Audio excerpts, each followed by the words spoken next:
நேயர்கள் கேட்கவிருக்கும் இந்த நிகழ்ச்சி ஹலோ டாக்டர். ஹலோ டாக்டர் நிகழ்ச்சியில் இன்னைக்கு ஆஞ்சியோகிராஃபி மற்றும் ஆஞ்சியோபிளாஸ்டி பற்றி நமக்கு விளக்கம் அளிக்க உள்ளார் மூத்த இருதய நிபுணர் டாக்டர் பி ஸ்ரீதர் அவர்கள். வணக்கம் சார். வணக்கம் சார், ஆஞ்சியோகிராஃபி மற்றும் ஆஞ்சியோபிளாஸ்டி அப்படின்னா என்ன அப்படின்னு சொல்லிட்டு ஒரு சின்ன விளக்கத்தோடய நம்ம வந்து நிகழ்ச்சியை தொடங்கிடலாம் சார். ஆஞ்சியோகிராம் அப்படின்னு சொல்கிறது என்னென்னா ஒரு பரிசோதனை. அது வந்து நம்ம இருதயத்தில் இருக்க இரத்த நாளங்கள், இது இருதயத்துக்கு ரத்தம் கொடுக்குகின்ற இரத்த நாளங்களில் அடைப்பு எவ்வளவு இருக்குது இல்லையா, இருந்தால் அதனுடைய தீவிரத்தன்மை எவ்வளோ இருக்குதுன்னு தெரிஞ்சுக்கிறதுக்காக செய்யக்கூடிய பரிசோதனை தான் ஆஞ்சியோகிராம். ஆஞ்சியோபிளாஸ்டி அப்படின்னு சொல்லப்படுவது இருதய இரத்த நாளத்தில் இருக்க அடைப்பை நீக்கும் சிகிச்சை. அதில் முக்கால்வாசி நேரம் நம்ம ஒரு ஸ்டென்ட் எனப்படும் கருவியை பொருத்தி இரத்த அடைப்பை நீக்கி இரத்த ஓட்டத்தை சீராக்கிற சிகிச்சைக்கு பேர் ஆஞ்சியோபிளாஸ்டி. சார், இப்போ வந்து ஃபஸ்ட்டு இப்போ ஆஞ்சியோகிராஃபி பற்றி அப்படி தொடங்கிடலாம். அப்படின்னா ஒரு மார்பு வலி வருது, திடீர்னு மூச்சு திணறல் போல் ஒரு ஃபீல் இருக்குதுன்னு வச்சுக்கோங்களேன். எல்லாருமே ஃபஸ்ட்டு ஆஞ்சியோகிராஃப் தேவையா அப்படின்ற ஒரு குழப்பம் வரும் சார். உண்மையிலேயே இந்த பரிசோதனை எந்த நிலையில் நம்ம வந்து தொடங்கலாம் அப்படின்றத கொஞ்சம் விளக்குங்களேன்.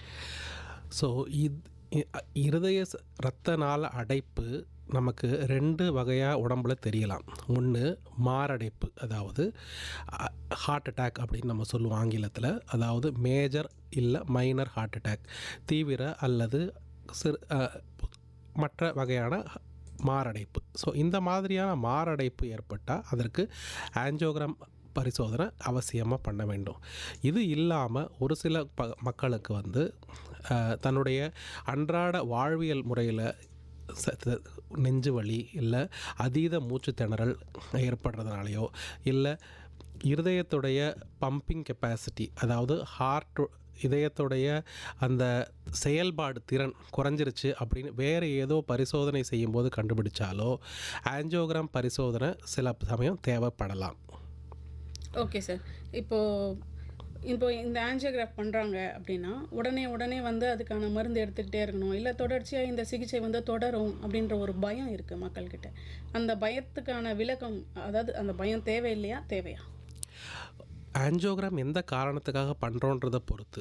இப்போது ஒரு நோயாளி இருக்கிறாங்க, அவங்களுக்கு மாரடைப்பு ஏற்பட்டிருக்கு அப்படின்னும் பொழுது அவங்களுக்கு நம்ம மாரடைப்புக்குரிய முதலுதவி சிகிச்சை கொடுத்ததுக்கப்புறமா ஆஞ்சியோ பரிசோதனை செய்யும் பொழுது அடைப்புகள் இருக்கக்கூடிய வாய்ப்புகள் அதிகம். அந்த மாதிரியான நோயாளிகளுக்கு நமக்கு மாத்திரைகள், மருந்துகள், ஸ்டென்ட் சிகிச்சை, சில சமயம் அறுவை சிகிச்சை, இது எல்லாமே தேவைப்படும். வாழ்நாள் முழுவதும் மாத்திரை எடுத்துக்க வேண்டிய அவசியம் ஏற்படலாம். சில சமயங்களில் நம்ம சந்தேகத்தின் பெயரில் ஆஞ்சியோகிராம் செய்யும் பொழுது ஆஞ்சியோகிராம் நார்மலாக வரக்கூடிய வாய்ப்புகள் உண்டு. அந்த மாதிரி இருக்கிறவங்களுக்கு வேறு எதுவும் இணை நோய்கள்னு சொல்லக்கூடிய சுகர், பிபி, கொலஸ்ட்ரால், அதீத உடல் பருமன், இந்த மாதிரி விஷயங்கள் எதுவும் இல்லைன்னா மாத்திரை இல்லாமையும் இருக்க முடியும். Okay sir. இப்போ வந்து ஆஞ்சியோகிராஃபின்றது ஒரு பரிசோதனை அப்படின்னு சொல்லிட்டீங்க. இந்த பரிசோதனையை தொடர்ந்து சிகிச்சை இருக்குமா, இல்லை இந்த பரிசோதனையிலே சிகிச்சை இருக்குமா? இது சிகிச்சையா பரிசோதனையா, கொஞ்சம் விளக்கம் தாங்க. ஆஞ்சியோகிராம்ங்கிறது ஒரு பரிசோதனை தான். ஸோ ஒரு நோயாளிக்கு நம்ம ஆஞ்சியோகிராம் செய்யும் பொழுது முதல் என்ன பண்ணுவோம்னா, இதயத்தில் இருக்கிற இரத்த குழாய்கள், இயற்கை அமைப்பு பார்த்திங்கன்னா உடலில் இதயத்துக்கு 3 இரத்த குழாய்கள் தான் ஜென்ரலாக, வலது பக்கம் 1ம் இடது பக்கம் 2ம் இருக்கும். இந்த இரத்த குழாய்களில் அடைப்பு இருக்கான்னு நம்ம முதல் கட்டமாக நம்ம அதற்குள்ள ஒரு சாயம் கொடுத்து அதை நம்ம பார்ப்போம். இதுக்கு பேர் தான் ஆஞ்சியோகிராம். இதோட ஆஞ்சியோகிராம் முடிஞ்சிடும். ஆஞ்சியோகிராம் முடித்த பிறகு இன்கேஸ் அடைப்புகள் ஒரே ஒரு இரத்த குழாயில் ரொம்ப ஒரு குறிப்பிட்ட சிறிய அளவான அடைப்பு ஒரு பகுதியில் மட்டும் இருக்குது அப்படின்னா அதே ஆஞ்சியோகிராம் முடித்த கையோட அடுத்த ஒரு 10-15 நிமிடத்திலேயே அந்த அடைப்பை நீக்கி ஸ்டென்ட் பொறுத்த வாய்ப்புகள் உண்டு.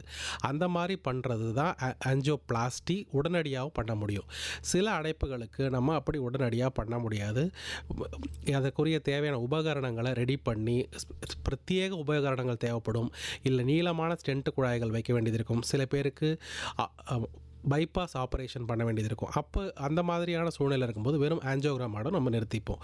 ஸோ ஆஞ்சியோகிராம் கூட ஆஞ்சியோபிளாஸ்டி செய்ய முடியும். பட் இது ரெண்டும் வெவ்வேறு. இப்போ ஆஞ்சியோகிராம்லேயே வந்து பார்த்திங்கன்னா ரேடியல், ஃபார்மல், அதாவது கை வழி ஒன்று, துடை வழி ஒன்று. Okay sir. இதில் வந்து எந்த நோயாளிகளுக்கு இது வித்தியாசப்படும்? இது என்ன வகையான வித்தியாசம் சார்? சமீப காலத்தில் நம்ம ஆஞ்சியோகிராம் கை வழியே தான் செய்வது ரொம்ப ப்ரிஃபர் பண்ணுறோம். அதாவது ஏன் அப்படின்னு பார்த்தா, கை வழியாக இருக்கிற இரத்த குழாயில் வந்து சிறிய இரத்த குழாய் இருக்கிற காரணத்தினால அது ஆஞ்சியோகிராம் சிகிச்சையோ இல்லை ஆஞ்சியோகிராம் பரிசோதனை முடிஞ்சதுக்கப்புறம் இல்லை ஒரு வேளை ஆஞ்சியோபிளாஸ்டி தேவைப்பட்டாலும் அது கை வழியாகவே செய்ய முடியும். அப்படி செய்யும் பொழுது நோயாளிக்கு இருக்கக்கூடிய இந்த சிகிச்சை முடிஞ்சு சீக்கிரமாக நடக்கிறது, சீக்கிரமாக தன்னுடைய வேலைகளை செய்கிறது, சீக்கிரமாக அவங்க ரெக்கவர் ஆகிறது ரொம்ப வேகமாக இருக்கும் கை வழியாக செஞ்சால். ஆனால் சில நோயாளிகளுக்கு கை வழியே இருக்கிற இரத்த குழாய் வந்து சிறியதாக இருக்கலாம். சில சமயம் கை வழியாக இருக்கிற இரத்த குழாய்களில் சில வளைவுகள் மூலம் இருக்கிற காரணத்தினால நம்மளால் சரியான முறையில் இதயத்துடைய இரத்த குழாயை அணுக முடியாமல் இருக்கலாம். அப்படி அணுக முடியாமல் இருந்துச்சு அப்படின்னா தொடை வழியாக போக வேண்டியது இருக்குது. தொடை வழியாக பண்ணும்பொழுது பேஷண்ட் அட்லீஸ்ட் ஒரு 24 மணி நேரத்துக்கு எழுந்திரிச்சு நடக்க முடியாது. பெட்டிலே வந்து சில நேரங்கள் சிறுநீர் அந்த மாதிரி கழிக்க வேண்டிய பிரச்சனை வரலாம். சில சமயம் வந்து அதீதமான வலி வர வேண்டிய வாய்ப்புண்டு. ஸோ ஆனால் வேறு வழி இல்லை அப்படின்னா தொடை வழியாக போகும். ஆனால் இப்போ இதில் சூழ்நிலையில் 90% எல்லா ஆஞ்சியோகிராமும் கை வழியாக மட்டுமே செய்யப்படும். ஹலோ டாக்டர் நிகழ்ச்சியில் ஆஞ்சியோகிராஃபி மற்றும் ஆஞ்சியோபிளாஸ்டி குறித்த விளக்கம் அளித்து கொண்டிருக்கிறார் மூத்த இருதய நிபுணர் டாக்டர் பி ஸ்ரீதர் அவர்கள். சார், கை வழி பண்ணுறது, தொடை வழி பண்ணுற ஆஞ்சியோகிராஃப் பற்றி சொல்லிட்டு இருந்தீங்க. இப்போ வந்து தொடை வழி பண்ணும்போது அவங்களுக்கு வந்து கொஞ்சம் பெட் ரெஸ்ட் தேவைப்படுது. அப்போது கை வழி பண்ணும்பொழுது அவங்க எத்தனை நாளுக்குள்ளே அவங்களோட சாதாரண வேலைகளை தொடரலாம்? இல்லைனா அது அந்த கைக்கு ப்ரெஷர் கொடுக்கக்கூடாது, அப்படி ஏதாவது இருக்கா சார்? கை வழியாக பண்ணக்கூடிய ஆஞ்சியோகிராம் பரிசோதனை முடிஞ்சதுக்கப்புறமே பேஷண்ட்டால் தன்னுடைய வேலைகளை தானே செய்யக்கூடிய அளவுக்கு எழுந்துச்சு நடக்கலாம் முடியும். அந்த கையில் பண்ண இடத்துல வந்து கொஞ்சம் வீக்கம், சில சமயங்களில் ரத்த கசிவு ஏதாச்சும் இருக்க வாய்ப்புண்டு. அதனால் ஒரு 24 மணி நேரத்துக்கு அந்த இடத்துல ஒரு டைட்டான ஒரு பிளாஸ்டர் வச்சுருப்போம். அதுக்கப்புறம் அந்த பிளாஸ்டரை நீக்கினதுக்கப்புறம் யூஸ்வலாக வந்து அந்த இடத்துல திரும்ப ஏதாவது ரத்தம் கட்டுதா இல்லை ரத்த கசிவு எதாவது இருக்கான்னு பார்ப்போம். அதில் ஒன்றும் இல்லை அப்படின்னா அதுக்கப்புறம் பேஷண்ட் தன்னுடைய வேலை தானே செய்து கொள்ளலாம், அந்த கையை உபயோகிக்கலாம். சாதாரணமாக அந்த கையில் ஒரு சின்ன ஒரு பிளாஸ்டரோட பேஷண்ட் தன்னுடைய வேலை ஆஞ்சியோகிராம் முடிஞ்சதுக்கப்புறமே செய்ய முடியும். Okay sir. இப்போ வந்து ஆஞ்சியோகிராமில் யூஸ் பண்ணுற டை வந்து ஒரு வகையான டை யூஸ் பண்ணுறோன்னு சொன்னீங்க, அப்படி இல்லைங்களா? அது வந்து சிறுநீரகத்துக்கு தீங்கு தரும் அப்படின்றது உண்மையா? இல்லை யார் அந்த மாதிரியான ஆஞ்சியோகிராம் பண்ணதுக்கப்புறம் கவனமாக இருக்கணும் சார்? ஓகே. ஸோ ஆஞ்சியோகிராம் தையருக்கு நம்ம யூஸ் பண்ணுறக்கூடிய டை, அதாவது அந்த சாயம் நம்ம போடுறது சிறுநீரகத்தை பாதிக்கலாம் அப்படிங்கிறது உண்மை தான். ஆனால் நார்மலாக ஏற்கனவே சிறுநீரக ஃபங்க்ஷன், சிறுநீரகத்தோடைய செயல்பாடு நார்மலாக இருக்கக்கூடியவங்களுக்கு டை மூலமாக எந்த ஒரு பாதிப்பும் ஏற்படுறதுடைய வாய்ப்பு மிக மிக மிக அரிது. இது முதல் விஷயம். அப்போ யாருக்கு ரிஸ்க் அல்லது வாய்ப்பு அதிகம் சிறுநீரக பாதிப்பு அப்படின்னா, ஏற்கனவே சிறுநீரக பாதிப்பு உடையவர்கள் ஒன்று, இன்னொன்று அதிகப்படியான சர்க்கரை கட்டுப்பாடு இல்லாத இருப்பவங்க, மூணாவது வயது மூப்பு கொஞ்சம் ஜாஸ்தியாக இருக்கிறவங்க. இந்த மாதிரியான அவங்களுக்கு சில நேரங்களில் அந்த சாயத்தின் மூலமாக சிறுநீரக பாதிப்பு ஏற்படக்கூடிய வாய்ப்பு உண்டு. ஸோ அதனால தான் நம்ம எப்பொழுதுமே ஆஞ்சியோகிராம் பண்ணும் பொழுது நாம் பண்ணுறதுக்கு முன்னாடி எல்லா நோயாளிகளுக்கும் சிறுநீரகத்துடைய செயல்பாடு சரியாக இருக்கா அப்படின்னு சொல்லக்கூடிய இரத்த பரிசோதனை செய்துட்டு தான் நம்ம ஆஞ்சியோகிராம் செய்வோம். Okay sir.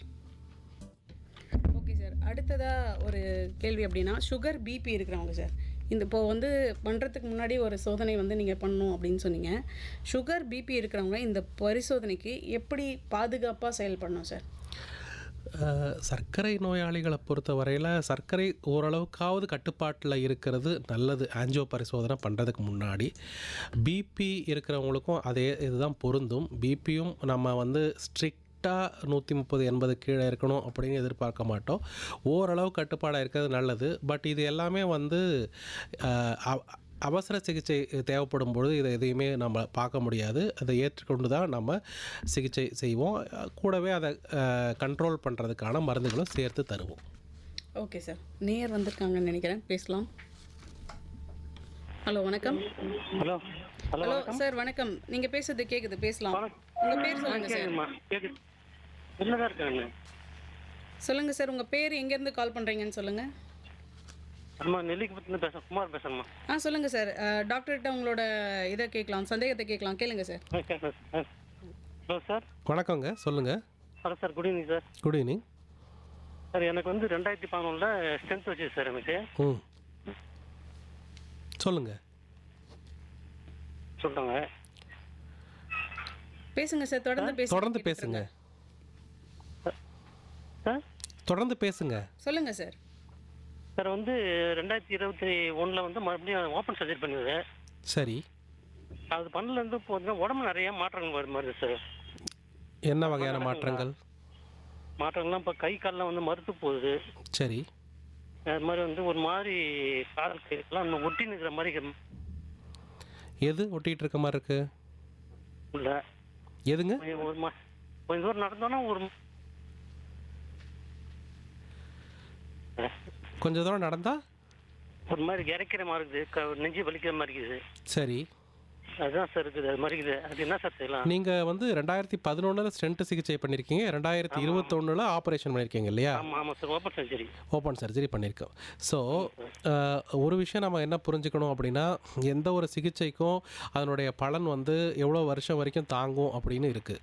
யூஸ்வலாக பார்த்தீங்கன்னா ஓப்பன் சர்ஜரியில் வரக்கூடிய இரத்த குழாய்களுடைய எதுவும் அடைப்பு இல்லாமல் இருக்கக்கூடிய வாய்ப்புகள் ஒரு 10 வருஷத்தில் பார்த்தீங்கன்னா அட்லீஸ்ட் ஒரு முக்கியமான இரத்த குழாய் அடைப்புகளுக்கு எப்படி கொடுத்துருக்காங்கன்றதை பொறுத்து அட்லீஸ்ட் ஒரு 10 வருஷத்துக்கு திரும்ப அடைப்பு வரக்கூடிய வாய்ப்புகள் ரொம்ப கம்மி.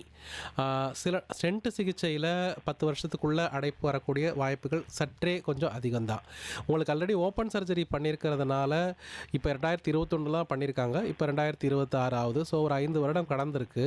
ஸோ புதிதாக அடைப்பு வந்திருக்கிற வாய்ப்பு கம்மி.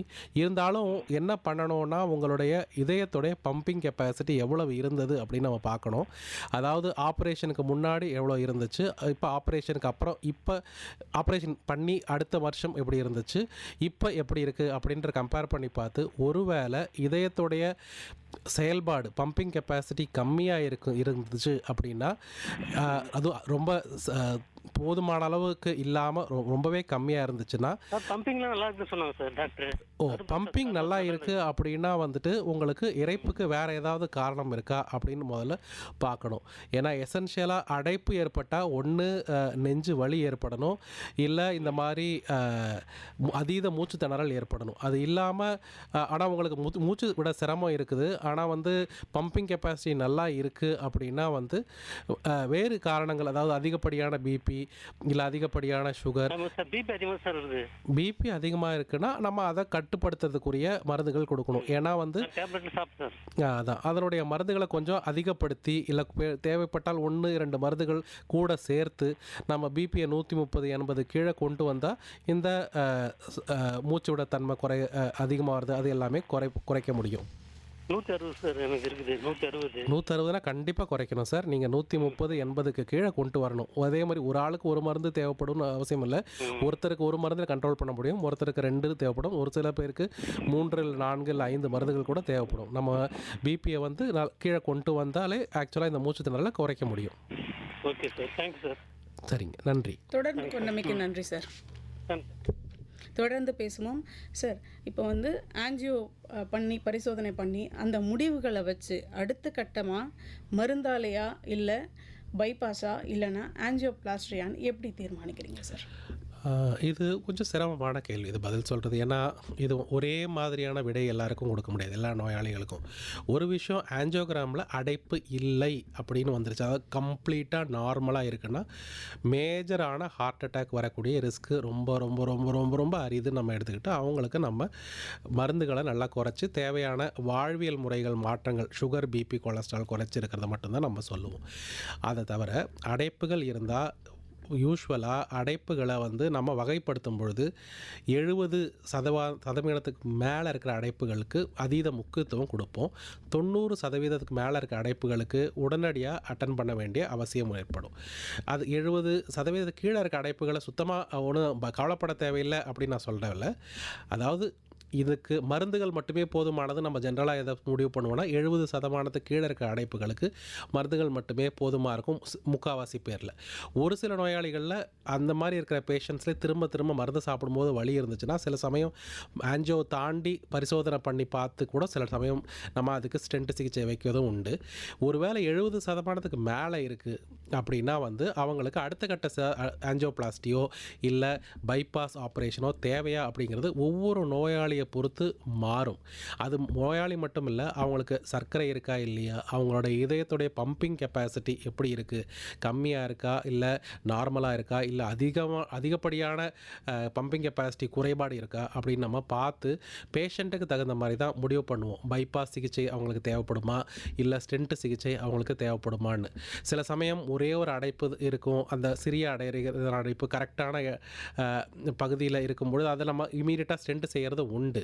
ஆனால் அதோட அர்த்தம் எல்லாருக்கும் அதே சிகிச்சை தான் பொருந்தும் அப்படின்னு நம்ம சொல்ல முடியாது. அது நோயாளிக்கு தகுந்த மாதிரி மாறும்.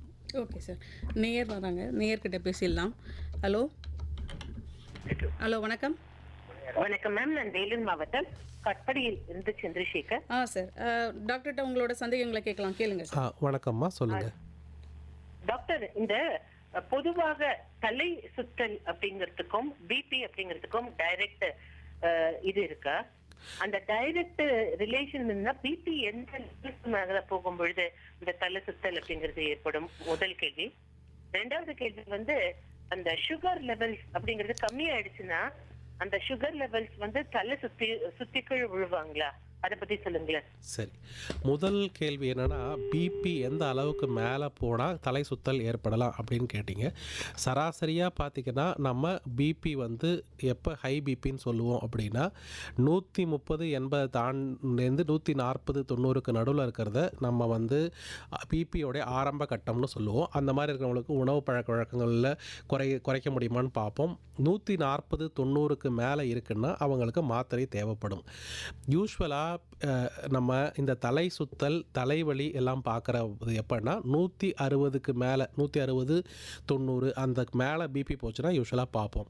ஆனால் இது சில சமயம் பேஷண்ட் நோயாளிக்கு நோயாளி மாறுபடும். சில பேர் வந்து 150லேயே வந்து தலைவலி தலை சுத்தல் சொல்லுபவர்களும் உண்டு. ஸோ அதனால் ஒரு நம்பரை வைத்துக்கொண்டு நம்மளால் முடிவு பண்ண முடியாது. பட் 140/90க்கு மேலே ஒருத்தவங்களுக்கு ப்ரெஷர் மறுபடியும் பார்க்கும் பொழுதெல்லாம் வருது அப்படின்னா அவர்களுக்கு மருந்து தேவைப்படும். அவங்களுக்கு நம்ம ட்ரீட்மெண்ட் கொடுத்து 130/80க்கு கீழே கொண்டுட்டு வர்றது தான் நல்லது. இது முதல் கேள்விக்குரிய பதில். ரெண்டாவது கேள்வி, சுகர் வந்து நம்ம உடம்பில் 70க்கு கீழே போச்சுன்னா நம்ம சுய நினைவை இழக்கக்கூடிய வாய்ப்புண்டு. சில நேரங்களில் விபரீதம் ஏற்பட்டு ஃபிட்ஸ் அந்த மாதிரி கூட வரக்கூடிய வாய்ப்புண்டு. ஸோ அதனால் ஜென்ரலாக சுகர் வந்து நம்ம 70க்கு கீழே போகாமல் பார்த்துக்கணும்.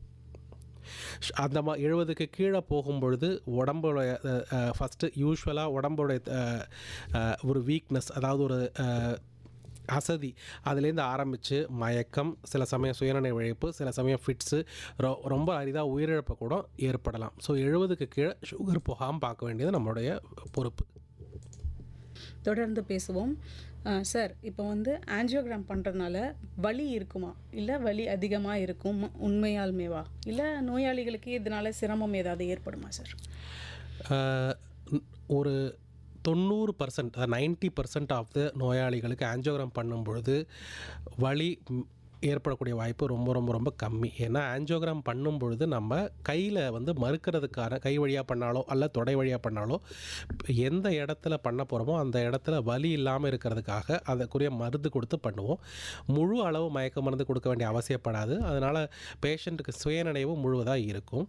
ஆன்ஜியோகிராம் பண்ணும்பொழுது நம்ம சாயத்தை செலுத்தி இதயத்துடைய இரத்த குழாயில் செலுத்தும் பொழுது 90% பீப்புளுக்கு வலி எதுவுமே தெரியாது. அவங்களுக்கு வந்து சாதாரணமாக தான் படுத்திருப்பாங்க. ஒரு சில பேருக்கு வலி ஏற்படக்கூடிய வாய்ப்புண்டு. அப்படி ஏற்பட்டால் அந்த வலியை நம்ம கட்டுப்படுத்துறதுக்கு அந்த நேரத்துக்குள்ளேயே நம்ம தேவையான மருந்துகளை இரத்த குழாய் மூலமாக செலுத்துவோம். சில அதாவது ரொம்ப கெட்டியான டைட்டான அடைப்பு, ரொம்ப முக்கியமான பெரிய இரத்த தமனின்னு சொல்லுவோம், லெஃப்ட் மெயின்னு சொல்லுவோம், அந்த தமனிலேயே இரத்த குழாய் அடைப்பு இருக்கிறவங்களுக்கு ஆன்ஜியோகிராம் பண்ணும் பொழுது சில டைம் வலி ஏற்படும். அந்த மாதிரி வலி ஏற்பட்டால் நம்ம ஆஞ்சியோகிராம் பண்ணும் அந்த டியூப் வழியாகவே மருந்துகளை செலுத்தி அந்த வலியை நீக்குவோம்.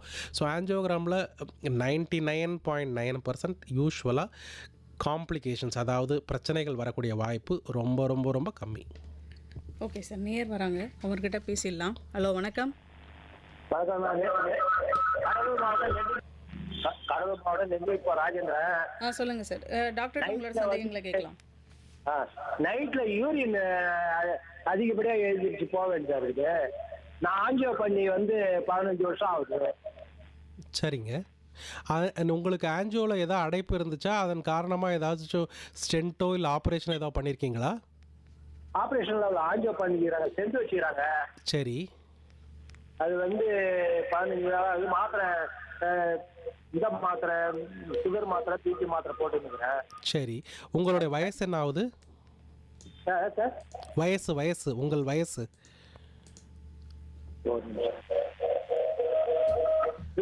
சுகர் இல்லை வயசு, உங்கள் வயசு? வயசு 70. ஸோ உங்களுக்கு 2 விஷயத்தினால இந்த மாதிரி யூரின் அதிகப்படியாக நைட்டில் எழுந்திரிச்சு போகிற காரணமாக இருக்கலாம். முதல் விஷயம், ஏதாச்சும் நீர் மாத்திரை, உங்களுக்கு இதயத்துக்காக நீர் மாத்திரை ஏதாவது கொடுத்துருந்தாங்க அப்படின்னா அதை மதியத்துக்கு மேலே இல்லை சாயங்காலத்தில் நம்ம சாப்பிடும் பொழுது நைட்டில் அதிகப்படியான யூரின் போகலாம். இன்ஃபேக்ட் ஈவினிங், அதாவது நைட்டில் சாப்பிடும்போது ஆகலாம். அது ஒரு வாய்ப்பு இருக்குது. ரெண்டாவது, சுகர் கண்ட்ரோலில் இல்லைன்னா அதிகப்படியாக நைட்டில் எழுந்திரிச்சு யூரின் போக வாய்ப்பு இருக்குது. இது எதுவுமே இல்லாமல் 70 வயசுன்னு சொல்கிறீங்க இல்லையா, அதாவது வயதான ஆண்களுக்கு ப்ராஸ்டேட் எனப்படும் ஒரு கிளாண்டு, எல்லா ஆண்களுக்கும் இருக்கிற கிளாண்டு, ஆனால் வயசாகும் பொழுது அதனுடைய சைஸ், அதனுடைய அளவு பெருசாகிற காரணத்தினால வயசின் காரணமாக ஏற்படக்கூடிய ப்ராஸ்டேட் உடைய பெரிதாகிறதுனால அதனாலேயே யூரினை நம்ம அடிக்கடி எழுந்திரிச்சு கண்ட்ரோல் இல்லாமல் போகக்கூடிய வாய்ப்புண்டு. இது எதன் காரணமாக இருக்குது அப்படின்னு சொல்லி நம்ம ஒரு தடவை மருத்துவரை பார்த்து முடிவு பண்ணுறது தான் கரெக்டாக இருக்கும். ஒரு டாக்டர் அந்த மூத்திர பயிர்கள் அது வீக்னஸா இருக்கிறதுனால கூட வரும்னு சொல்லி சொல்றாங்க. பிளாடர், அதாவது நீங்கள் சொல்கிறத பார்த்தீங்கன்னா மூத்திரப்பைன்றது பிளாடருடைய வீக்னஸ்ஸு. அது மோஸ்ட்லி அவங்க ப்ராஸ்டேட்டோடைய தான் அது கூட சேர்த்து சொல்லியிருக்காங்கன்னு எனக்கு தோணுது. அதாவது பிளாடருடைய கீழே தான் அந்த ப்ராஸ்டேட்டுன்னு கூடிய அந்த கிளாண்ட் இருக்கும் எல்லா ஆண்களுக்கும். வயசாகும் பொழுது அதனுடைய சைஸ் அதிகமாகும். அதனால யூரின் போகக்கூடிய தன்மை அடிக்கடி போகிற மாதிரி இருக்குது. இதுக்குன்னு பிரத்யேக மருந்துகள் இருக்குது. அதன் மூலமாக நம்ம இந்த மாதிரி அடிக்கடி யூரின் போகிறத தவிர்க்க முடியும். ஹலோ டாக்டர் நிகழ்ச்சியில் ஆஞ்சியோகிராஃபி மற்றும் ஆஞ்சியோபிளாஸ்டி பற்றி நமக்கு விளக்கம் அளித்து கொண்டிருக்கிறார் மூத்த இருதய நிபுணர் டாக்டர் பி ஸ்ரீதர் அவர்கள். நேயர்கள் தொடர்ந்து பேசுவோம். சார், இப்போ ஆஞ்சியோகிராம் பண்ணுறாங்க அப்படின்னா வீட்டுக்கு போனதும் நோயாளிகள் கவனிக்க வேண்டிய விஷயங்கள் என்னென்ன சார்? ஆஞ்சியோகிராம் பரிசோதனை மட்டும் பண்ணியிருக்காங்க அப்படின்னா யூஸ்வலாக அன்னைக்கே கூட இப்போ சமீபமாக நம்ம டிஸ்சார்ஜ் பண்ணிடுறோம். இந்த மாதிரி பண்ணுறதுக்கு பேர் டே கேர் ஆஞ்சியோ அப்படின்னு சொல்லுவோம். அதாவது காலையில் நோயாளி அட்மிட் ஆகிறாங்க அப்படின்னா காலையில் ஆஞ்சியோகிராம் பண்ணிவிட்டு மதிய வாக்கில் வீட்டுக்கு அனுப்பிடுவோம். அவங்ககிட்ட நம்ம சொல்கிறது என்னென்னா, நல்ல தண்ணீர், அதாவது சுத்தமான தண்ணீர், நல்ல அட்லீஸ்ட் ஒரு நாளைக்கு 2 இல்லை 3 லிட்டர் அளவுக்காவது அந்த அன்னைக்கு மட்டும் குடிக்க சொல்லுவோம்.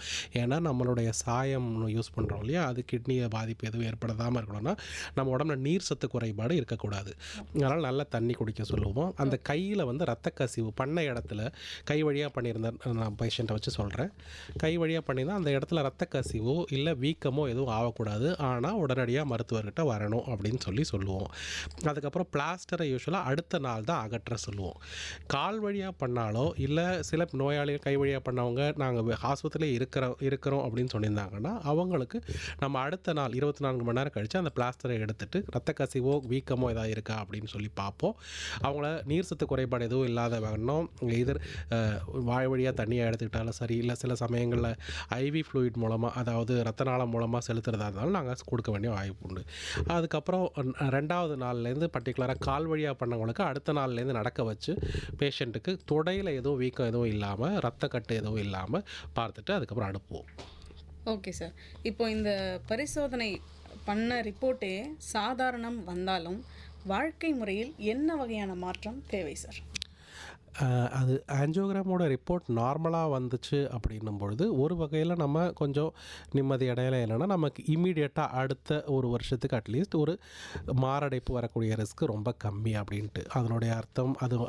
அது மட்டும்தான் அதிலேருந்து நம்ம எடுத்துக்க முடியும்.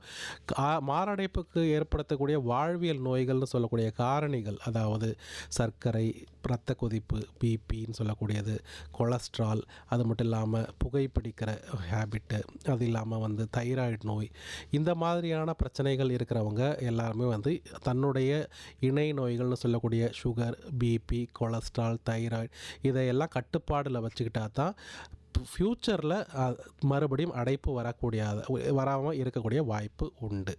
ஏன்னா யூஸ்வலாக ஒரு ஆஞ்சியோகிராமுடைய வேலிடிட்டி பீரியட்னா ஒரு வருஷம் தான் நம்ம சொல்லுவோம். அதை தாண்டினா திரும்ப அடைப்பு கூட வரக்கூடிய வாய்ப்பு உண்டு.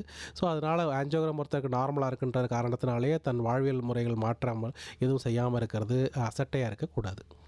Okay sir. இப்போ ஆஞ்சியோகிராம் பண்ணியாச்சு, பரிசோதனை வந்துடுச்சு, அதுக்கடுத்து ஆஞ்சியோபிளாஸ்டி பண்ணோன்னா அது பெரிய அறுவை சிகிச்சையா? ஆஞ்சியோபிளாஸ்டி அப்படிங்கிறது அறுவை சிகிச்சை கிடையாது. அது ஆஞ்சியோகிராம் பண்ணுற மாதிரி அதுவும் ஒரு வகையான கீஹோல் ப்ரொசீஜர், அதாவது ரத்த நாளம் வழியாக செய்யக்கூடிய ஒரு சிறிய ப்ரொசீஜர் தான். யூஸ்வலாக ஆஞ்சியோபிளாஸ்டியை நம்ம கை வழியாக இடது வழியாக ஆஞ்சியோகிராம் பண்ணமோ அதே ரத்த குழாய் வழியாக ஆஞ்சியோபிளாஸ்டி செய்ய முடியும். ஆனால் அது எல்லாருக்கும் சில டைம் முடியாது. ஏன்னா இதை வெறும் கை தொடங்கிறது பேஷண்ட் கம்ஃபர்ட் மட்டும் வச்சு நம்ம முடிவு பண்ணுறதில்ல. சில நேரங்களில் இரத்த குழாய் அடைப்புகளுடைய தீவிரத்தன்மையை வச்சு முடிவு பண்ணுவோம். சில பேருக்கு இரத்த குழாய்கள், கை வழியாக போகிற இரத்த குழாய்கள் ரொம்ப வளைந்து காணப்படும். சில பேருக்கு கை வழியாக பண்ணக்கூடிய இரத்த குழாயில் நம்ம பண்ணும்போது சரியான முறையில் நம்ம பண்ணக்கூடிய அந்த டியூபு போய் இதயத்தோட இரத்த குழாயில் உட்காராது. இந்த மாதிரியான சூழ்நிலை ஏற்பட்டால் பேஷண்ட்டுக்கு ரிஸ்க் எடுத்து கை வழியாக நம்ம வெயிட் பண்ண மாட்டோம், தொடை வழியாக மாற்றிடுவோம். ஏன்னா தொடை வழியாக யூஸ்வலாக எல்லாமே ப்ராப்பராக நம்மளால் சப்போர்ட்டோட செய்ய முடியும். ஆனால் அது பேஷண்ட் சைட்லேருந்து பார்த்தீங்கன்னா கொஞ்சம் சிரமம் இருக்க தான் செய்யும் தொடை வழியாக பண்ணும்பொழுது. பட்டு பேஷண்ட்டோட இரத்த குழாய் அமைப்பு இல்லை அந்த அடைப்புடைய தீவிரத்தன்மை கை வழியாக பண்ணுறதுக்கு ஏதுவாக இல்லை அப்படின்னா தொடை வழியாக தான் பண்ணுற மாதிரி இருக்கும். Okay sir. இப்போ பார்த்தீங்கன்னா எல்லா இருதய தடுப்புகளுக்கும் ஸ்டென்ட் அவசியம் இல்லை சார், சரிங்களா? ஸோ இந்த மாதிரி சூழலில் ஸ்டென்ட் வைக்காமல் மருந்து மூலம் கட்டுப்படுத்த முடியும் அப்படின்றது எப்படி சார்? முதல் விஷயம் தெரிஞ்சுக்கணும், மருந்துங்கிறது தான் அடித்தளம். அதாவது ஒருத்தருக்கு அடைப்பு அது 10%, 20%, 30%, 40% எப்படி வேணாலும் நம்ம சொல்லலாம்.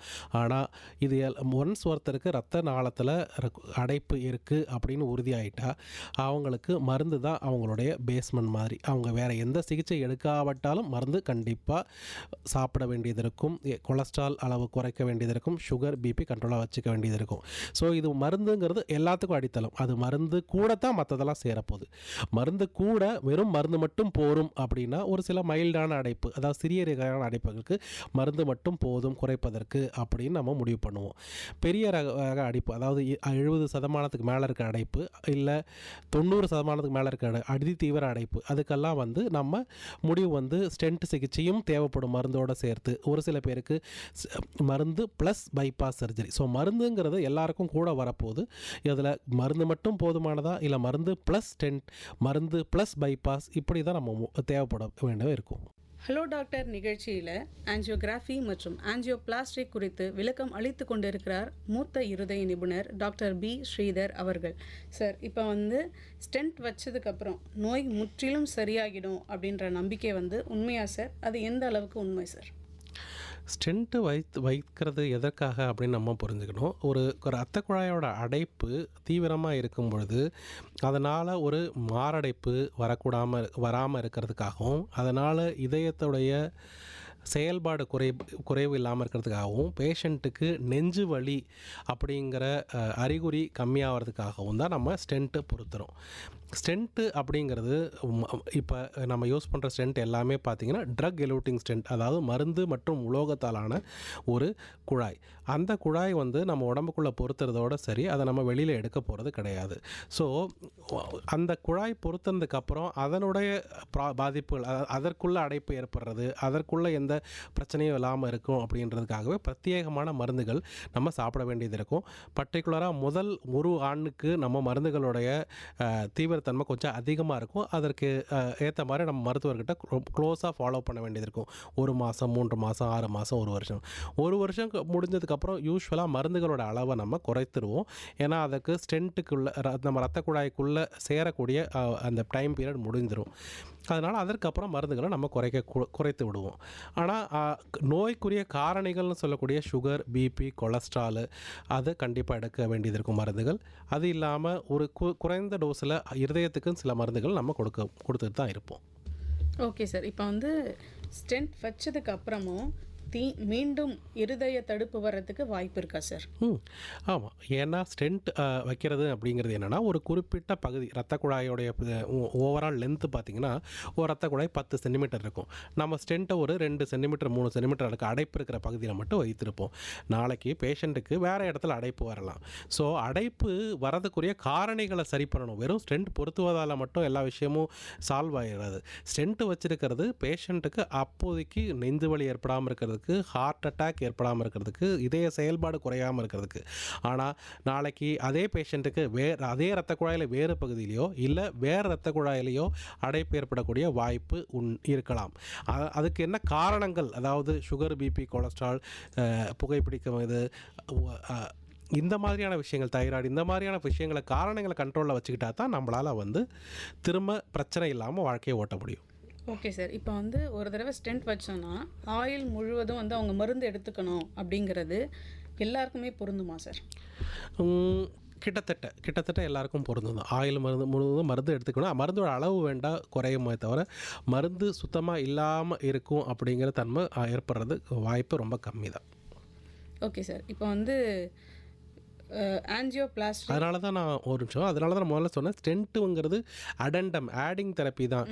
மருந்து தான் வந்து பேஸ்மெண்ட். மருந்து எல்லாரும் எப்படியா இருந்தாலும் ஒருத்தருக்கு இருதய அடைப்பு இல்லை ஹார்ட் அட்டாக் ஏற்பட்டுட்டால் நம்ம மருந்துகள் லைஃப்லாம் கொடுக்க தான் போகிறோம். அதை கூட ஸ்டென்ட் தேவையா, அதை கூட பைபாஸ் தேவையானு தான் முடிவு பண்ணுறோமே தவிர மருந்து இல்லாமல் இருக்க முடியாது ஒருத்தருக்கு ஒன்ஸ் ஹார்ட்டுடைய பிரச்சனை ஸ்டார்ட் ஆகிடுச்சுன்னா. Okay sir. இப்போ வந்து வயது முதிர்ந்தவர்கள், இளம் வயதினர், இவங்க 2 பேருக்குமான இந்த சிகிச்சை எந்த அளவுக்கு மாறுபடும் சார்? இளம் வயதினரில் வந்து உங்களுக்கு அடைப்புகளுடைய தன்மை ஜென்ரலாக வந்து பார்த்திங்கன்னா ஒரு இரத்த குழாயில் மட்டும்தான் இருக்கும். அது இல்லாமல் அடைப்பில் நிறைய இந்த இரத்த சகதின்னு சொல்லக்கூடிய த்ராம்பஸ் அதிகமாக இருக்கும். ஸோ அவங்களுக்கு நீங்கள் வந்து ஸ்டென்ட் சிகிச்சை அளிக்கும் பொழுது ஒரு சில பிரத்யேக டிவைசஸ், அதற்குரிய கருவிகள் யூஸ் பண்ணி சில டைம் ரத்த ஓட்டத்தை கொண்டு வர வேண்டியது இருக்கும். இதே வயதானவர்களில் பார்த்திங்கன்னா வயதானவர்களுக்கு கொஞ்சம் கால்சியம் அப்படின்னு சொல்லக்கூடிய அடைப்புகள் ரொம்ப கெட்டியாகவும் ரொம்ப நீளமாகவும் இருக்கும். ஸோ அவங்களுக்கு அதை நீக்கிறதுக்காக பிரத்யேக டிவைசஸ் தேவைப்படலாம் இந்த ஆஞ்சியோபிளாஸ்டி செஞ்சு ஸ்டென்ட் பொறுத்துறதுக்கு. Okay sir. இப்போ வந்து இந்த சிகிச்சைக்கு பிறகு உணவு, உடற்பயிற்சி, மனநிலை அதே பார்த்திங்கன்னா இப்போ இளம் வயதினருக்கு வேறு மாதிரி இருக்கும், நோயாளி வயது முதிர்ந்தோருக்கு வேறு மாதிரி இருக்கும் சார். அந்த எந்த வகையான மாற்றங்கள் தேவை சார்? இல்லை, அந்த மாதிரி பெரிய வித்தியாசம் கிடையாது. சிகிச்சை முறையில் இளம் வயதினராக இருந்தால் வயதானவங்க 2 பேருக்குமே நம்ம காரணிகள் சரி பண்ணுறது. அதாவது நம்ம என்ன சொல்லுவோம்னா, ஒன்ஸ் ஒருத்தருக்கு வந்து இந்த மாதிரி அடைப்பு ஏற்பட்டால் நம்ம ஒரு சில எண்களை, ஒரு சில விஷயங்களை ஒரு சில நம்பருக்கு கீழே தான் வச்சுருக்கணும். அதாவது பிபி அப்படின்னு சொல்கிறது 130 80க்கு கீழே இருக்கணும். சர்க்கரை வெறும் வயிற்றில் வந்து 125 கீழே இருக்கணும். சாப்பிட்டதுக்கு அப்புறம் 200க்கு 2 மணி நேரம் கழித்து 200க்கு கீழே இருக்கணும். 3 மாதம் ஆவரேஜ் 7க்கு கீழே இருக்கணும். எல்டிஎல் கொலஸ்ட்ரால் எனப்படும் கெட்ட கொழுப்பு 70க்கு கீழே இருக்கணும். ஸோ இந்த மாதிரியான நம்பர்களை எல்லாம் நம்ம ரொம்ப பர்டிகுலராக கரெக்டாக வச்சுருக்க பார்ப்போம். பர்டிகுலராக அடைப்பு இருந்து சிகிச்சை வச்சுருக்கவங்களுக்கு. இதில் சில நேரங்களில் மருந்துகளுடைய சைடு எஃபெக்ட் சில நேரங்களில் முதிர்ந்தவங்களுக்கு சிரமமாக இருக்கலாம். அந்த மாதிரி இருக்கிறவங்களுக்கு மருந்துகளுடைய டோஸு சில சமயம் குறைக்க வாய்ப்பு உண்டு. அது இல்லாமல் மருந்துகள் சுத்தமாக பெரிய அளவு மாற்றங்கள் 2 பேருக்கும் இருக்காது. Okay sir. இப்போ வந்து ஸ்டென்ட் வச்சதுக்கப்புறம் எல்லாம் முடிஞ்சிருச்சு, இதுக்கப்புறம் எதுவும் பெருசாக பிரச்சனை இருக்காதுன்ற எண்ணம் தவறானதா? அது தவறு. அது முற்றிலும் தவறான எண்ணம். ஸ்டென்ட் வச்சதுக்கப்புறம் பிரச்சனை முடிஞ்சிடல. நாம் பிரச்சனையை வந்து இப்போதைக்கு ஆற போட்டிருக்கோம் அப்படின்னு தான் எடுத்துக்கலாம். அது ஸ்டென்ட் வச்சதுக்கப்புறம் நம்ம மெயினாக வந்து மருந்துகள் உட்கொண்டு அந்த ஸ்டென்ட்டில் எந்த பிரச்சனையும் வராமல் பார்த்துக்கணும். ஸ்டென்ட் இல்லாத மற்ற பகுதிகளில் புதுசாக அடைப்பு வராமல் இருக்கிறதுக்கு எல்லா தேவையான மருந்துகள் மற்றும் வாழ்வியல் முறை மாற்றங்கள் எல்லாத்தையும் கடைபிடிச்சா தான் நம்மளால் இன்னும் ஒரு பிரச்சனை வராமல் நம்ம பாதுகாக்க முடியும். சார், இப்போ இருக்கிற ஜென்ரேஷன் பார்த்தீங்கன்னா இளம் வயதினருக்கு இந்த இதய தடுப்பு வந்து அதிகரிச்சிருக்கு. ஸோ இதுக்கு வாழ்க்கை முறை எந்த அளவுக்கு காரணம், எந்த அளவுக்கு தவிர்க்கலாம் சார்? இளம் வயது ஹார்ட் அட்டாக் வந்து சமீப காலமாக ரொம்ப காமனாக இருக்குது. அதுக்கு நம்மளுடைய பிரத்யேக காரணங்கள் அப்படின்னு பார்த்திங்கன்னா, ஒன்று ஸ்மோக்கிங், அதாவது புகை பழக்கம் மற்றும் புகையிலை, வேறு எந்த வகையில் புகையிலை நம்ம பயன்படுத்தினாலும் அது இருதய இரத்த நாளங்களில் அடைப்பு ஏற்படுத்தக்கூடிய வாய்ப்புகள் ரொம்ப அதிகம். இது ஒரு முக்கிய காரணம். ரெண்டாவது முக்கிய காரணம் பார்க்குறது இளம் வயது சுகர். அதாவது சீக்கிரமாக இப்போல்லாம் சுகர் வந்து ஒரு காலத்தில் 45 தாண்டி தாண்டி இப்பொழுதெல்லாம் 30-35 ஆரம்பிக்கிறதையும் நம்ம பார்க்குறோம். ஸோ அதுவும் வந்து இளம் வயது ஹார்ட் அட்டாக் ரொம்ப காரணமாக இருக்குது. இது இல்லாமல் மூணாவது ஸ்ட்ரெஸ், சரியான தூக்கமின்மை, சரியான வந்து உணவு உட்கொள்றதில்ல, மாறி சமயத்தில் உட்கொள்கிறது. முக்கால்வாசி உணவுகள் வந்து பேக்கரி சார்ந்த உணவுகள், இயற்கை உணவு இல்லாமல் முக்கால்வாசி ஃபாஸ்ட் ப்ராசஸ்டு ஃபுட்டுன்னு சொல்லுவோம். அதாவது அதிக அளவிலான உப்பு, அதிக அளவிலான சர்க்கரை இருக்கக்கூடிய பேக்கரி உணவுகள், வேகமாக செஞ்சு சாப்பிடக்கூடிய உணவுகள், இந்த மாதிரி விஷயங்கள்னால சீக்கிரமாக வந்து நமக்கு இதயத்தில் இரத்த குழாய் அடைப்பு வரக்கூடிய வாய்ப்பு அதிகமாக இருக்குது. கொரோனாவுக்கு பிறகு பார்த்திங்கன்னா கோவிடுமே ஒரு காரணம் அப்படின்னு சொல்கிறாங்க. அதாவது இளம் வயது ஹார்ட் ப்ராப்ளம்ஸ் வர்றதுக்கு ஒரு காரணமாக சொல்கிறாங்க. அதுக்குரிய ஆய்வுகள் இன்னும் நடந்துக்கிட்டு தான் இருக்குது. Okay sir. இப்போ வந்து பெண்களுக்கு இதய நோய் அறிகுறிகள் ஆண்களை விட மாறுபடும் அப்படின்ற ஒரு கருத்து இருக்குது சார். பொதுவாக மக்கள்கிட்ட இந்த அறிகுறி வந்து மாறுபடுமா? ஆமாம், பெண்களுக்கு இதய நோயோட அறிகுறிகள் சற்றே கொஞ்சம் வித்தியாசமாக இருக்கும். அவங்களுக்கு அதாவது ஆய்வுகள் என்ன சொல்லுது அப்படின்னா, பெண்களுக்கு வலி, அதாவது இதயத்துடைய வலி பிக்கப் பண்ணுறது ரொம்ப வித்தியாசமாக இருக்குது அப்படின்னு கண்டுபிடித்திருக்காங்க. அதாவது சாதாரணமாக கேஸ் வலி மாதிரி இருக்கிற குணம் சில சமயங்களில் ஹார்ட்டுடைய அடைப்பு இருக்கிறத நாங்கள் பார்க்குறோம். இந்த மாதிரி நம்ம பெண்களில் ரொம்ப காமனாக பார்ப்போம்.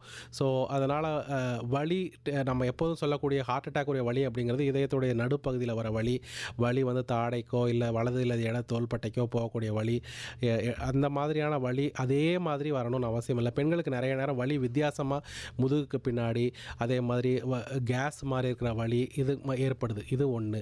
ரெண்டாவது, பெண்களுக்கு வந்து மாதவிடாய் காலங்களில் ஜென்ரலாக பிரச்சனை வரக்கூடிய வாய்ப்புகள் ரொம்ப கம்மி. ஏன்னா ஹார்மோன் மூலமாக அவங்களுக்கு ஒரு ப்ரொடெக்ஷன் இருக்கும். அவங்க உடம்புல அடைப்புகள் வரக்கூடிய வாய்ப்புகள் ஜென்ரலாக கம்மி. சுகர் இருக்கிறவங்களுக்கு, சிறு வயது சுகர் இருக்கிறவங்களுக்கு தான் இந்த ப்ரொடெக்ஷன் இருந்தும் நம்ம வந்து அடைப்பு வரக்கூடிய ஆகும்.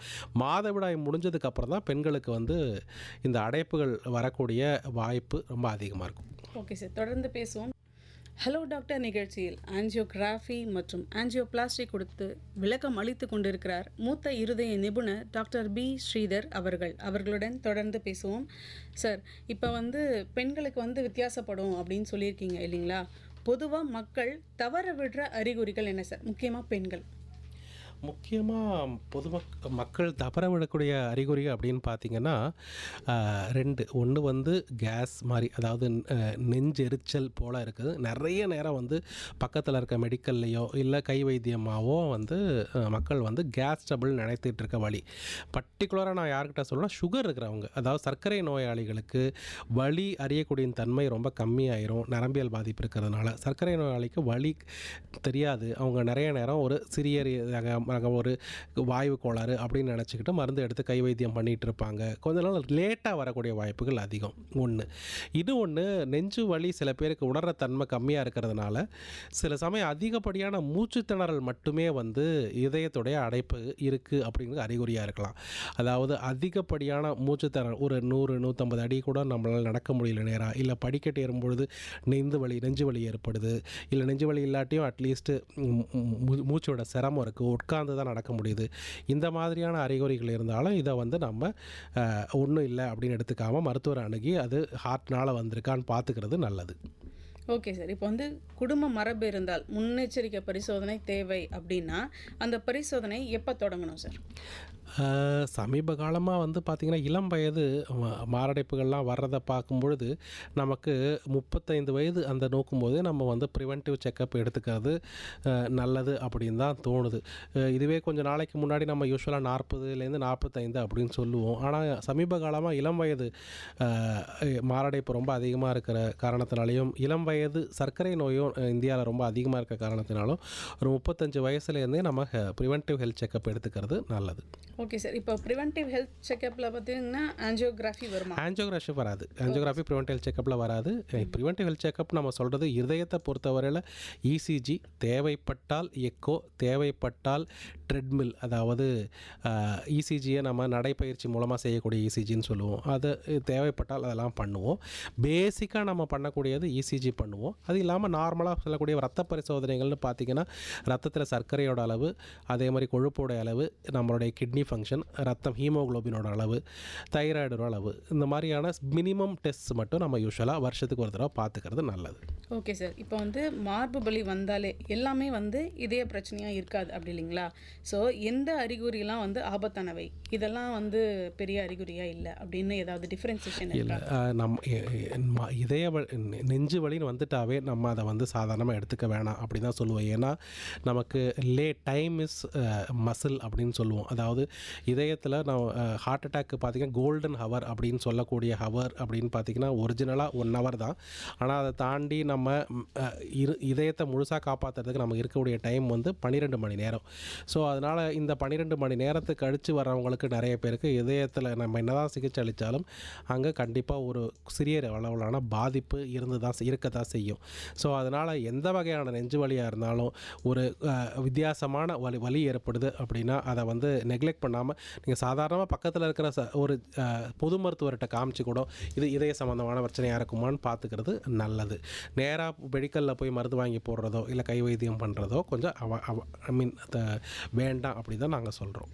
சார், இப்போ வந்து ஆனால் இன்னும் சில மக்கள் வந்து நம்பிட்டு இருக்காங்க வீட்டு வைத்தியம் வந்து சப்போர்ட் பண்ணும், அப்படி இல்லைன்னா இப்போ கடையில் நார்மலாக வாங்குகிற டேப்லெட்டோ இல்லை ஏதோ ஒரு டானிக்கோ அதை குணப்படுத்தும் அப்படின்னு சொல்லி நம்புகிறாங்களே சார்? இல்லை, இது வந்து கொஞ்சம் ஆபத்தான மனநிலை. இது அப்படி செய்ய முடியாது. ஏன்னா வந்து இதயத்தை சம்மந்தப்பட்ட வலி, அதாவது சில நேரங்கள் நம்ம வந்து லேட்டாக கண்டுபிடிச்சோம் அப்படின்னா வந்துட்டு பர்மனன்ட் டேமேஜ், அதாவது இதய பாதிப்பு வாழ்நாள் முழுவதும் இருக்கக்கூடிய வாய்ப்பு உண்டு. ஸோ அதனால் வந்து நம்ம அதை கண்டிப்பாக வந்து ஏற்றுக்க முடியாது. உங்களுக்கு வலி மறுபடியும் வருது ஒரே நாளில் ஒரு குறிப்பிட்ட அளவுக்கு மேலே நெஞ்சு பகுதி நடுப்பகுதியிலையோ இல்லை அந்த வலி வந்து தாடைக்கோ இல்லை வலதுப்பட்டை தோள்பட்டை இல்லை இடது தோள்பட்டை இல்லை வெறும் நெஞ்செரிச்சல் மாதிரி இருந்தால் கூட நம்ம நேரடி இதய ஸ்பெஷலிஸ்ட்டை தான் பார்க்கணுன்னு அவசியம் இல்லை. பக்கத்தில் இருக்கிற ஒரு பொது மருத்துவர்கிட்ட பார்த்து எனக்கு இந்த மாதிரி இருக்குதுன்னு சொல்லி காமிச்சு மருந்து இல்லை வைத்தியம் எடுத்துக்கிறது தான் நல்லது. Okay sir. இப்போ இந்த காலகட்டத்துக்கு உடற்பயிற்சி இல்லாமல் இதயத்திற்கு எவ்வளவு ஆபத்து சார்? உடற்பயிற்சி இல்லாமல் இதயத்துக்கு பொறுத்தவரையில் ஏன் வந்து பிரச்சனையாக இருக்குன்னா வெறும் உடல் பருமன் மட்டுமே காரணம் இல்லை. உடற்பயிற்சி மூலமாக நம்ம உடம்பில் இருக்கக்கூடிய ரத்தத்தில் கொலஸ்ட்ரால் கொழுப்போட அளவு குறையும், ப்ரெஷர் பிபியோட அளவை நம்மளால் குறைக்க முடியும். அது மட்டும் இல்லாமல் சர்க்கரை இது எல்லா அளவும் குறைக்க முடியும். உடல் அதிக அளவு பருமன் போடாமல் இருக்கிறதையும் நம்ம தவிர்க்க முடியும். ஸோ இது எல்லாமே வந்து இதயத்தில் இரத்த குழாய் அடைப்பு ஏற்படுத்தக்கூடிய காரணிகள் எல்லாத்தையும் கட்டுப்பாட்டுக்குள்ளே வைக்கிறதுனால உடற்பயிற்சி இதயத்துக்கு ரொம்பவே பயனுள்ளது. அது ஓகே சார். இப்போ இருக்கிற காலகட்டம் இப்படின்னு யோசிச்சிங்கன்னா சில பேர் பார்த்தீங்கன்னா ரொம்ப உடற்பயிற்சியும் செய்வாங்க, ப்ளஸ் மன அழுத்தத்திற்காக புகைப்பிடித்தலோ மதுபானங்களோ அருந்துவாங்க. உடற்பயிற்சியும் பண்ணிவிட்டு இந்த பழக்கமும் இருக்குது. இது இதயத்திற்கு எவ்வளவு ஆபத்தானது சார்? மது பழக்கம் மற்றும் புகையிலை வந்து அறவே தவிர்க்கணும். ஏன்னா இது வந்து இதயத்துக்கு ஆபத்தான விஷயம்.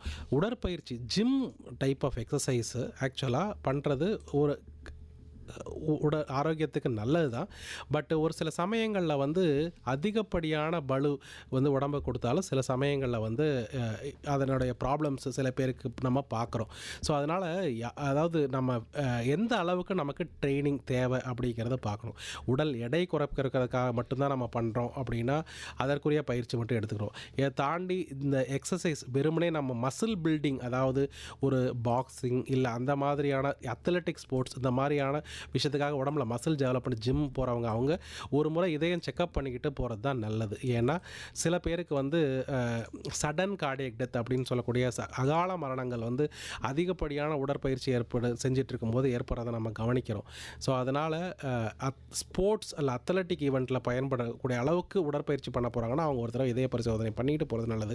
இல்லைனா சாதாரணமான உடற்பயிற்சிகள் எல்லாமே, அதாவது ஒரு நாளைக்கு ஒரு பிரிஸ்க் வாக்கிங் ஒரு 20லேருந்து 30 நிமிஷம், அதுவே ஒரு போதுமான அளவு உடற்பயிற்சி. அதை தாண்டி மினிமல் எக்ஸசைஸ் கண்டிப்பாக உடம்புக்கு ஹெல்ப்ஃபுல்லாக இருக்கும். Okay sir. இப்போ வந்து கிட்டத்தட்ட நிறைவு பகுதியை நெருங்கிட்டோம். 3 முக்கியமான பழக்கம் இது இதயத்தை பாதுகாக்கும் அப்படின்னா என்ன பழக்கத்தை எங்களுக்கு சஜஸ்ட் பண்ணுவீங்க சார்? ஒன்று வந்து நம்மளுடைய உணவு பழக்கம் தான் ஆப்வியஸாக. அதாவது நம்ம செய்யக்கூடிய வேலைக்கு ஏற்ற உணவு மட்டும் எடுத்துக்கணும். அதாவது நம்ம இப்போ செய்யக்கூடிய வேலைகள் நிறைய வந்து மெக்கானிக் டைப் ஆஃப் ஒர்க், அதாவது நிறைய கேட்ஜெட்ஸ் இருக்கிற காரணத்தினால அதை வச்சு தான் நம்ம வேலை செய்கிறோமே தவிர உடல் உழைப்பு நமக்கு கம்மியாயிடுச்சு. அதனால் முடிந்த அளவுக்கு நம்ம எடுக்கக்கூடிய உணவு அளவு, அதாவது உணவு கலோரிகள்னு சொல்லுவோம், அதனுடைய அளவை குறைக்கணும். இது ஒன்று. ரெண்டாவது, தேவையற்ற பழக்க வழக்கங்கள், பர்டிகுலராக புகைப்பழக்கம் அறவே வேணாம் அப்படின்னு சொல்லுவோம். மூணாவது, நிம்மதியான உறக்கம், அப்புறம் அதாவது தேவைப்பட்ட யோகா, இந்த மாதிரியான பயிற்சிகள் மூலமாக மன அமைதியை காக்கிறது நல்லது. Okay sir. இது வரைக்கும் நீங்கள் எங்களுக்கு ஆஞ்சியோகிராஃபி, ஆஞ்சியோபிளாஸ்டி மற்றும் இதய மேம்பாடு பற்றி எங்களுக்கு ரொம்ப தெளிவாக எடுத்து சொன்னீங்க. நேயர்களுக்கும் உங்களுடைய பதிலை கொடுத்ததுக்கு மிக்க நன்றி சார். நேயர்கள் இதுவரை கேட்டது ஹலோ டாக்டர் நிகழ்ச்சியில் ஆஞ்சியோகிராஃபி மற்றும் ஆஞ்சியோபிளாஸ்டி குறித்து விளக்கம் அளித்தவர் மூத்த இருதய நிபுணர் டாக்டர் பி. ஸ்ரீதர் அவர்கள். வாய்ப்பளித்த அகில இந்திய வானொலிக்கு நன்றி. நன்றி சார். நன்றி.